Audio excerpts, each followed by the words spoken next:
hindi lang kokonti yung mga taong naninisi ng iba. Even I sometimes do it. Even the best of us do it, sadly.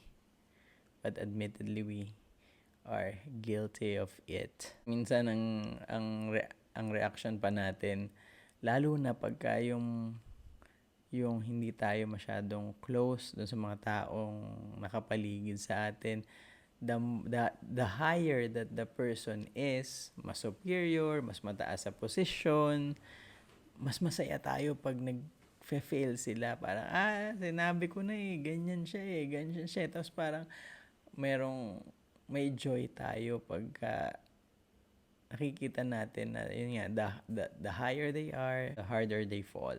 And the better we feel. Diba? It hurts when we hear about it, pero ganun tayo.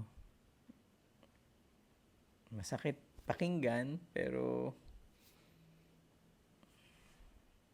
sabi nga, the first step to making a change in our life is being self-aware.